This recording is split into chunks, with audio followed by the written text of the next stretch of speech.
Hey guys, welcome to our podcast. Let's sit in.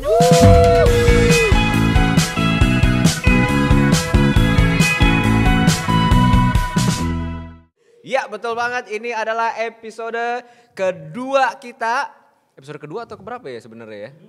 Kedua, betul. Kedua. Cuman yang episode kemarin, yang pertama itu ada beberapa bagiannya, betul. Nah, tapi yang ini episode kedua. Kita akan membahas hal-hal yang penting. Kalau waktu itu kan kita bahas tentang hubungan ya. Sekarang kita akan membahas tentang pelayanan. Yoi. Nah, gua udah perkenalan ya waktu itu di episode 1 ya. Yoi, gua ditemenin seorang anak muda yang penuh dengan zeal, yang penuh dengan semangat ya kan. Tapi udah gak gitu muda. Apaan sih? Ya langsung aja perkenalin. Ini adalah Bang Jordan. Halo. Nama lengkapnya Jeremia Jordan Bijaksana. Bijaksana, Yoma. Lu gak ada marga ya? Gak ada. Gak ada ya? Oke, boleh silakan memperkenalkan diri kepada para sit-inners kita, Azik. Oke, nama saya Jeremia Jordan Bijaksana atau biasa dipanggil Bang Jor. Ya, IG saya @jeremia_jordan. Asik. Saya adalah pelayan firman pendeta muda di GKDI Single Jakarta Utara. Azik. Di atas dong. Apanya? Kan utara. Oh iya benar. Iya, di atas. Dekat sama Tuhan lah berarti. Emang yang lain enggak ya? Rohaninya kan? Rohaninya. Bukan hidupnya. Bentar lagi dong. Oke, nah jadi hari ini kita akan jor-joran banget lah. Karena kita berdua Jordi dan Jordan. Jor-joran. Jor-joran. Nah, boleh dong Bang. Jadi kita sekalian memperkenalkan diri ya Yo. kan. Boleh dimulai dari latar belakang keluarga mungkin ya. Berasal dari keluarga seperti apa dan bagaimana gitu. Nah, itu mungkin boleh diceritain. Keluarga sih, keluarga saya ya, keluarga aku. Aku apa gue nih? Gue jelas santai Gue aja. aja ya, oke. Keluarga gue sih keluarga yang religius ya, yang rajin ke gereja ya. Mereka juga rajin pelayanan ya. Mami sering choir ya, pokoknya kita kegiatan religius tuh dari kecil udah terekspos lah sama kegiatan Padus religius. berarti. Paduan suara ya, choir ibu-ibu lah yang pakai kondenya berat gitu. Ya. Makanya naik terus ya. Yoi. Bangun 5:30 pagi, kita doa, mami mau choir gitu ya. Jadi memang keluarga kita sih keluarga yang religius gitu. Basicnya begitu. Ya. Sama suka-suka musik gitu. Berarti emang dari kecil ya udah di dunia gereja, pelayanan gitu ya. Kalau bokap? Bokap dia pegawai biasa sih ya, pegawai biasa. Tapi memang hatinya tuh memang melayani banget gitu. Ya jadi kalau anak-anaknya tuh dibilang gini, kalian kalau ke gereja harus pelayanan ya. Minimal abang tuh ngiringin doa syafaat kayak main gitar, kamu bisa kan gitu. Jadi disuruh ngiringin, jangan cuma ke gereja ngasek doang, diem duduk pulang. Papi gak mau anak papi gitu. Jadi kita gak boleh ngasih doang tuh. Gereja harus melayani. Nah jadi mindset untuk melayani itu dari kecil udah tertanam gitu. Gile. Dari kecil berarti semua udah diajar lu gak boleh ngasih gitu ya. Ngasih boleh, tapi jangan ngasih doang gitu. Doangnya hati-hati. Lumayan ngadem ya hari Minggu gitu. Lu berapa saudara sih? 4. Oh 4, berarti semuanya tuh juga aktif di pelayanan. Aktif pelayanan. Sekarang sih, ya sekarang coba yang jadi pendeta gue doang sih. Iya. Tapi mereka masih aktif pelayanan? Masih ya, gak semua sih ya. Nggak semua, ya. Masih akur lah ya. Akur Wih, banget begini ya. Wih, Sama oke, gue. oke. Iya. Nah berarti dari kecil udah aktif pelayanan, udah aktif gereja. Terus ini kan sekarang berarti musik ya? Dulu kan sebelum jadi pendeta full time musik ya? Full time musik, buat ini sih, buat jingle-jingle back sound. Natal dong. Jingle bell. Iya. Kamu lucu ya? Musik itu dari kapan tuh? Itu kan jadi pekerjaan ya, profesi waktu itu ya. Betul. Nah itu ada yang telepon dulu tuh bentar. Apa gimana? Nah ya jadi kan sebelum jadi pendeta kan berarti musik ya, Betul. full-time musik gitu. Nah itu udah dari kapan, udah berapa lama, gimana tuh ceritanya bisa jatuh Cinta ke dalam gitu ya. lubang musik? Kalau untuk profesionalnya sih 2008 ya, 2008 profesional. Kalau misalnya 2000 main musik belajar musiknya dari kecil sih. Dari kecil dari SD. Dari rahim. Dari rahim udah joget gitu. Udah ada gitar gitu. Udah bunyi gitu ya. Pas lahir bukan oe, bunyinya apa? Jreng. tangisan pertama. Kayak Niji gitu, keren juga tuh. Jadi dari kecil main musik sebenarnya, main gitar gitu ya, terus sempat les piano gitu ya. Tapi kalau profesionalnya 2008 jadi musisi buat advertising waktu itu. Oh, advertising iklan-iklan. Iklan-iklan, Jingle makanya jingle, ya. Gitu. Kamu kalau keluar kota atau keluar negeri, masuk Angkasa Pura itu ciptaan saya. Masuk mana? Angkasa Pura 1 itu bandara tuh. Oh iya. Ciptaan gue. Yang di bandara ya. Sampai sekarang masih dipakai, diputar. Masih dipakai. Enggak di remaster. Enggak beli putus soalnya. Oh gitu. Berarti 2008 sampai 2000 terakhir 2019 terakhir. 11 tahun. 11 Ya, tahun di 11 dunia tahun. musik secara profesional. Secara profesional. Nah, sebelum 2008 berarti apa? Ya maksudnya masih belajar lah gitu kan, masih belajar, Sekolah? masih ya belum profesional banget lah, masih dibayar nasi kotak oke gitu. Oh, Ya, masih gitu. manggung-manggung yang masih belajar gitu. Iya. Tapi lo mandiri atau ada band atau ada apa gitu? Sempat punya band di Naga Suara ya waktu itu. Panas dong. Iya betul. Naga. Maaf ya guys. Oke, terus. Naga Suara sempet ya, nama bandnya Voiceless and Solastic. Ya, Voiceless and Solastic. Ya itu band lumayan lah. Lumayan gak terkenal. Gue mau ngomong tapi gak enak ya kan. Lumayan gak terkenal gitu. Terus Sama berapa kali ngiringin artis waktu itu. Oh Jadi gitu. session player gitu. Cuman main jobnya sih gue lebih suka ini sih ya. Lebih suka yang iklan Sendiri. gitu ya, advertising gitu sih. Bikinnya tuh lebih fun aja gitu. Kan lucu gitu ngiringin bikin film kartun gitu. Musiknya lucu aja Iya, gitu. iya. Lebih menantang. Kalau buat gue ya. Iya. Gitu. Dibanding ngiringin atau ada band gitu ya. Ya lebih suka mungkin ya. Suka juga Iya. ngiringin orang gitu ya. Kalau itu kan harus tok ke lagu yang udah ada gitu ya. Betul. Kalau jingle kan ya lu bikin sendiri. Ya kadang-kadang kalau sama bikin jingle atau bikin back sound gitu ya. Lebih suka kenapa? Karena ngobrol sama orang gambar kan. Orang-orang director gitu kan. Ntar kira-kira moodnya nih begini nih. Iya. Jadi lu bikin dinamis. Dinamis naon gitu. Nah itu lebih Toko roti, menantang. Iya betul. Lebih menarik sih. Lebih menantang lah gitu. Iya. Jadi elunya juga lebih suka berkarya, lebih apa ya, dari nol tapi lu bisa bikin iya gitu ya. Itu lebih seru. Lebih seru. Oke. Oh berarti itu dari sebelum 2008 berarti belajar 2008 mulai profesional bikin jingle ngiring gitu.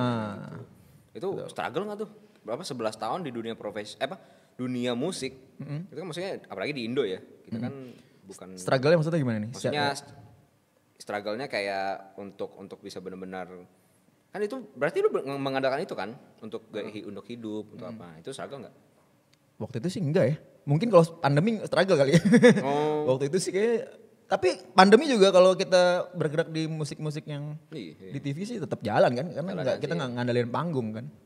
Nggak ada panggung juga tetap hidup gitu. Berarti lu main enjoy banget ya? Enjoy Di banget. 11 tahun di dunia musik. Gitu. Enjoy. Senang-senang lah ya. Senang-senang yang menghasilkan gitu. Betul. Lu gede juga ya penghasilannya. Lumayan.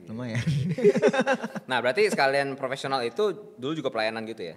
Sambil pelayanan Sambil ya. pelayanan. Mulai pelayanan berarti dari kecil. Ya kalau pelayanan ngomongin pelayanan main musik ya pasti dari kecil ya pasti kan kayak dulu ada kayak komsel gitu ya kan itu mulai pelayanan ngiringin orang nyanyi bareng-bareng ya pelayanan itu sih Iya, dari kecil. SD kelas 6 ya gitu ya. SD kelas 6 udah mulai main Gua di komsel-komsel yang youth gitu kan. Iya, komsel. Buat belajar lumayan sih itu. Iya. Bokap gue selalu bilang, "Kau mainnya tuh buat belajar ngiringin orang." Jadi kalau biar bisa mainin lagu habis. Nah itu bahasa bokap gue sih gitu dulu. Habis maksudnya? Sampai habis. Sampai habis. Nah anak kecil kan mau main kan udah habis, gak selesai gitu lagunya. Iya. Bokap gue bilang main lagu sampai habis dong. Iya oke. Jadi latihannya tuh di situ. Kalau komsel lagunya nggak habis kan ya gimana ya? Iya. Set. Kok berhenti? Besar. Op. Mana lagi Jor? Enggak ini jazz emang. Oke. Nah, berarti itu kan transisi dari sebelum profesional. Berarti pelayanan kan udah duluan di musik. Pelayanan duluan sampai SMP, dia berjenjang lah ya. Oh, nah waktu profesional udah jadi musician itu, berarti kan pelayanan masih jalan. Masih, Nah itu ada yang beda gak? Maksudnya, gue kan udah bayaran nih, gue udah biasa dibayar dengan gue musik gitu. Nah, Dari kecil dibayar sih gue. maksudnya? Iya. Di pelayanan? Iya. Oh, dari kecil iya, ya oke, buat oke. ongkos-ongkos sih dikasih lah. PK lah ya. PK. Iya, Ini dari kecil kan, wih buat jajan nih gitu. Lumayan lah ya. Lumayan. Motivasinya salah sih. Lu bayangin dari kecil gue motivasi udah salah loh. Buat pelayanan ya. Bokap bilang buat latihan. Gue buat lumayan nih. Jajan ya, jajan. Buat jajan gitu ya. Buat main time zone dulu. Iya, lumayan banget ya. Apalagi waktu sekolah kan ya kita butuh uang buat jajan gitu kan. Nggak sekolah juga butuh uang sih. Iya, iya. Betul, betul. Nah, berarti itu tuh lumayan berapa tuh? Waktu maksudnya dapat berapa tiap minggu? Ongkos-ongkos aja sih kalau masih kecil sih. Ongkos-ongkos ya. Ongkos-ongkos. Tapi lumayan gede lah buat umur segitu ya. Nah, waktu lu profesional nih, kan orang-orang udah tahu lu emang dia nih professional musician gitu loh. Nah, itu ada bedaan nggak? Ada perbedaan nggak? Oh, pasti ada. Makin gede kan panggungnya makin gede, ibadahnya juga makin gede. Ya pasti uangnya pasti lebih gede sih. Waktu itu ya. Iya, iya. Pernah lu nggak dibayar? Maksudnya lu pelayanan atau apa nggak dibayar gitu? Kapan? Sebelum tobat apa setelah tobat nih? Sebelum. Enggak, gak pernah gue. Nggak selalu dibayar ya? Selalu dibayar. Oh. Tapi kalau misalnya dia nggak bayar gimana? Ya alasan aja gak bisa gitu. Oh. Jauh kayak apa, ada manggung. Berarti emang motivasinya emang buat dapat. Ada ke situ dulu ya. Dulu ya, sebelum tobat gitu.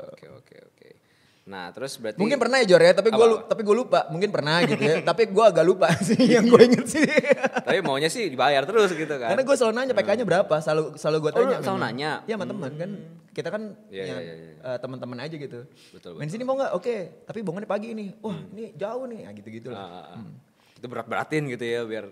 Wah. Enggak sih, gak diberat-beratin sih. Dikira-kira aja gitu kan. Bensin berapa, tol berapa gitu. Iya sih, iya. Nah, berarti kan lu rajin pelayanan nih, gitu kan. Dulu lifestyle-nya gimana sih? Maksudnya selama lifestyle-nya ya gitu. Maksudnya gue rajin pelayanan. Tapi yang gak benar juga sih hidup gue. Jadi kadang-kadang gue ketipu sama pelayanan gue sih. Ketipu sama pelayanan gue. Dalam hal gue kira ya dulu ya. Gue kira waktu lo punya salah, dosa banyak gitu ya. Cara ngampunin dosa kita itu ya karena gue punya talenta ya gue ngasih pelayanan gue gitu. Kita jadi larinya ke pelayanan, bukan ke pertobatan. Berharap dosa lu ya jadi berkurang lah gitu ya. Balance lah minimal gitu kan. Malam minggu bikin dosa, minggu pagi kan gue sacrifice nih, gue buat Tuhan ya sampai malam gitu ya.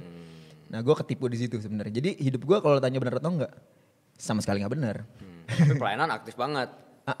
Karena buat ya akuntansi buat balance lah, jadi biar balance gitu. Biar balance. Itu mindset yang salah ya, mindset gue yang salah dulu gitu. Kalau nanya gue dosa, sangat sering sekali bikin dosa, tapi rajin pelayanan. Orang-orang kan gampang ditipu kan, ya teman-teman kan gimana yang tahu gitu. Mana tahu, yang penting lu main aja bagus gitu kan, kelihatannya rohani gitu betul. Kan. Orang nangis gitu ya, main musik orang nangis. Ya karena gue juga ketipu sih, Jor. Gue gak ada niat nipu orang sih. Betul. Menipu karena jemaat. Lu juga emang gak ngerti pada saat itu. Betul. Gitu kan. Gue pun tertipu sama pelayanan gue gitu. Jadi banyak kita tuh nggak sadar gitu. Nah setan kan kuatnya di situ ya. Maksudnya kita dibikin rajin pelayanan tapi tidak bertobat gitu. Jadi guanya pun ketipu gitu. Jadi nggak bermaksud menipu jemaat enggak. Iya. Gitu. Emang kita udah ketipu dulu. Sama-sama masuk jurang gitu. Iya. Nah itu waktu menjalani kayak gitu sempat ada ngerasa bersalah kayak guilty gitu? Enggak sih. Karena lu emang gak ngerti ya? Emang gak ngerti. Beda ya sama orang bebal ya. Orang bebal tuh udah tahu firman gitu ya, udah belajar Alkitab gitu ya, terus gak mau tobat. Itu bebal namanya. Kalau gak tahu kan ya gak tahu juga, sama-sama gak bener gitu ya. Betul. Tapi gue sih mencap gue gitu, gue bukan bebal ya, karena gue gak tahu firman. Gitu. Iya. Berarti kalau kayak yang tadi lu bilang ya, malam minggu buat dosa, minggu pagi buat ini, itu pun juga lu nggak ngerti ya itu dosa gitu loh. Maksudnya lu atau gimana? Apa yang lu rasa? Mungkin kalau tahu dosa tahu kali ya. Cuman karena gue nggak punya hubungan sama Tuhan yang bener, gitu ya. Jadi gue ngerasa Tuhan asik-asik aja. Yang penting kan gue kasih talenta. Oh, lu bayar dengan talenta gue, gitu. Oke. Lucunya Tuhan nggak minta itu gitu kan. Ya kan ibadah sejati itu bukan pas hari Minggu, tapi hidup kita 24 jam 7 hari. Setiap hari. Ibadah sejati kayak persembahan tubuhmu yang hidup. Sampai bendera kuning berkibar itu ibadah kita gitu. Itu yang gue nggak ngerti. Karena gue nggak belajar dan nggak diajarin itu mungkin ya. Betul. Gitu. Nah berarti itu udah berapa lama? Maksudnya sampai kapan tuh yang lu baru sadar kalau wah ini gue salah nih? 2016 ya. 2016. Berarti dari 2008 pelayanan. Ya, 8 tahun. 8 tahun tuh ya lu. Pelayanan dari dulu, dari Iya, SMA, iya, dari dulu. dari Dari kecil 2001, ya emang 2001 iya. Gila, berapa tahun tuh? 15 15 tahun tuh begitu tuh ya. Dosa jalan, pelayanan jalan juga. Betul, ya sesuai umur lah dosanya ya. Oke. What happened in 2016? 16 ya? Ya 2016 ya. Waktu itu band gue ya, drummer gue berubah lah. Ya, Siapa namanya? berubah. Kak Edgar. Oh Edgar, Ya, Edgar ya. Edgar main, dia main ke rumah gue gitu ya, ngobrol gitu ya. Ini kok anak kayak bener gitu ya. Gitu. Kayak bener. Ngomongnya kayak bener gitu. Nggak ngomong kasar. Lu emang sebelumnya kayak Wah kita gitu? ngomong kasar banget. Ya kalau di luar ya, kalau di Kalau di gereja sih luar. kita jaga image munafik lah kalau di gereja. Kalau di luar sih kita ketawa-tawa, bercanda yang agak-agak jorok gitu ya, nggak bener gitu ya. itu tanah di ini kan jorok kan. Ya. Muka gitu. Ya jadi nggak bener bercandanya gitu ya. Nah tiba-tiba dia berubah lah ya. Terus main PlayStation gitu, dia lagi main PS nih di rumah dia waktu itu, terus kalah lah dia gitu ya. Dia ngomong gini, aduh gue harus bangkit nih seperti Ayub. Hah? Gue kaget dong. Hah, gimana? Lu ngomong apa? Ayub, lu gak tau Ayub? Ya tahu gue Ayub. Kenapa lu bisa ngomong Ayub gitu? Oh gue lagi belajar Alkitab gitu. Asik. Di mana? Di Kuningan. Oh iya gue boleh dong gitu. Langsung lo mau ikut. Gue karena perubahan seseorang ya.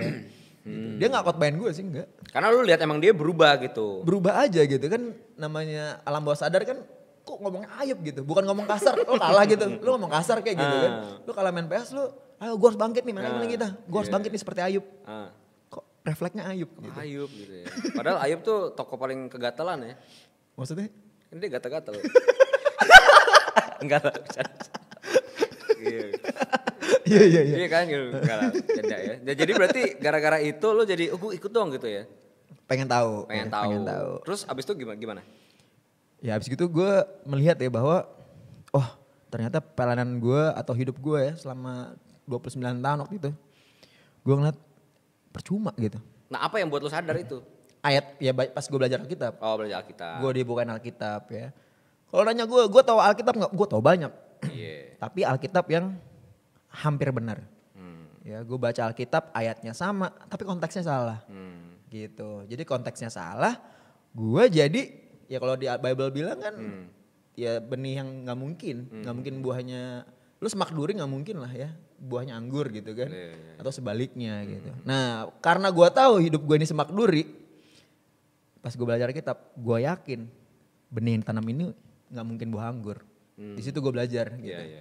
Gitu. Jadi kayak banyak ayat-ayat yang salah konteks sih gue. Baru dibukain. Iya. Ternyata ayatnya ini artinya. Misal 2-3 orang berkumpul. Zaman dulu kan gue WL selalu bilang ya karena nggak tahu ya dan tidak menyelidiki ya. Salahnya kita nggak menyelidiki. Harusnya kita menyelidiki seperti Jemaat Berea gitu ya. Yoi. Gitu. Jadi cross check. Iya. 2-3 orang baru kita hadir. Gue rasa itu ibadah. Ya gue rajin melayani dong jadinya. Supaya Tuhan hadir. Itu menarik kan. Betul. Jadi salah. Padahal ayat itu berbicara tentang apa? Tentang menasihati sama saudara. Waktu lo berdamai, lo doa bareng. Rekonsiliasi. Iya. Ada rekonsiliasi di sana. Tuhan hadir. Saksi ya. Menarik kan lo? Betul. Gue rajin ke gereja. Banyak orang Kristen ketipu loh sama ayat itu gitu ya. Ya tanda kutip baca firman salah gitu jadinya. Jadi kita rajin ke gereja, damai enggak? Iya. Padahal ayat itu Tuhan hadir ketika apa? Ketika ada perdamaian. Betul. Bukan ketika lo beribadah. Gitu. Betul. Emang berarti banyak ayat-ayat yang lu familiar, tapi konteksnya bukan itu gitu loh. Itu dia. Jadi emang udah percayanya ya beda aja gitu kan. Selama ini kita mikirnya gimana gitu ya. Hampir benar jadinya. Hampir benar, bukan kebenaran. Bukan itu sebenarnya gitu ngomongnya gitu. Salah satu ayat yang gue waktu itu juga belajar tuh yang apa? Minta apa saja maka kau akan diberikan gitu kan. Itu kan sering banget tuh dibacain gitu kan. Itu 19-nya tuh. Nah iya kan. 20-nya 2-3 orang berkumpul Tuhan hadir. Iya gitu. Nah padahal kan sebelumnya itu lagi ngomong kamu dan aku bersatu firman ya kan. Kalau kita menjadi satu, minta apa saja. Jadi kehendak kita sama kayak Yesus gitu kan. Tapi kadang tuh yang kita ini doang tuh yang enaknya doang ini denger gitu loh. Jadi emang banyak banget konteks-konteks yang dibukakan gitu. Betul. Itu diluruskan berarti ya. Betul. Kayak lo baca Alkitab ya separuh aja gitu. Iya. Lo baca hadiahnya. Tapi nggak baca sampai kesananya gimana. Betul. Gitu. Jadi kita fokus sama result. ngukur kebaikan Tuhan dari apa yang kita dapat. Kan lucu gitu ya. Orang nafas kita dari Tuhan, Tuhan bilang begitu. Iya. Wow.